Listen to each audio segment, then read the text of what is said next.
Hey you YouTube, this is Will from Will Development, and this is part 1 of my stone math series. Now this part we're going to cover specifically the 2 types of concretes that I use, a little bit as to why I use them, and how you can use them to calculate out different weights of different stones and the sizes related to those. So the 2 main concretes that I use is Quikrete 5000 from the Quikrete company and Maximizer concrete, which is made by Crete. Now the chief difference between these 2 concretes is that one is slightly less dense than the other, meaning that one takes up more space with a given weight than the other one does. On average, the 5000 psi concrete, Quikrete 5000, is heavier than Maximizer concrete is.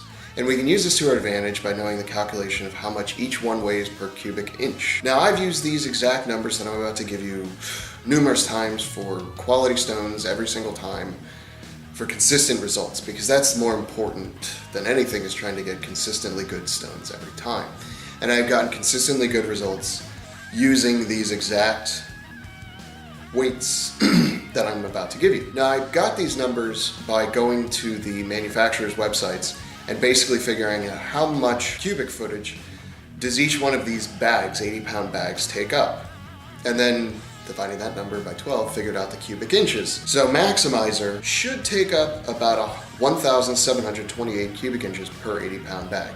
That's the amount of volume that you're going to get from 80 pounds of Maximizer concrete. And for the Quikrete 5000, it's 1,036.8 cubic inches per 80-pound bag. Now that's helpful because it's a good place to start. But we want to know how much it is per pound. You know, how much cubic space does each pound of the respective material take up? Pretty simple. All we have to do is divide those big numbers I just said by 80. And when you do that, you figure out that Maximizer weighs 0.046 pounds per cubic inch.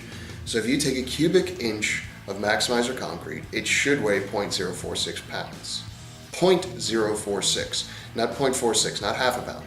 Half of a half. Wait, that's not good math. I'm not that good at math. Quikrete 5000 weighs 0.077 pounds per cubic inch. Now I need to hammer this point home that every calculation you make relies very heavily on these 2 numbers. If you don't have these 2 correct, or if you're not factoring these 2 in, odds of you actually coming up with consistent results, not only that, but good results, is pretty low. I mean, you can just willy-nilly it in and, oh, I'll just take out 80 pounds of this, put in 80 pounds of that. We're done. Well, no, because they take up different volumes. That's not going to work. You need to understand the displacement of one versus the displacement of the other, meaning how much it's going to push out. You've got a mold that you're trying to fill and get all the air out of, and fill with concrete. Wherever there isn't concrete, there's air, and where there's air, there's weakness and loss of integrity in your stone. I can't stress enough how important it is to make sure you have these 2 numbers in mind when you do any of your other calculations. Because if you don't use these 2 numbers, or you don't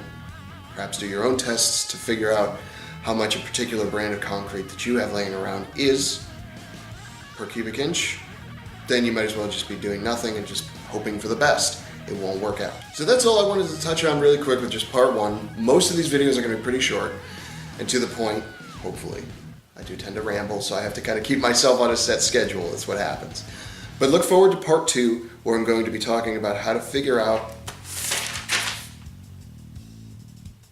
and calculate weights based on those numbers I just gave you. It's an important concept, and I hope you stick around. As always, if you have any questions, comments, concerns, worries, whatever, go and leave it down in the comment section below. I'll do my best to answer it for you in a clear, concise, and quick manner, and I make no promises on any of those. And if you liked the video, go ahead and give it a thumbs up. Feel free to share around to any of your friends making stones. This series will hopefully save a lot of heartache and headache to many young stonemakers. When I say young, that doesn't have to do with your age. So be sure to do good calculations and make sure you understand the densities of your concrete before you just start willy-nilly using them. And if you don't,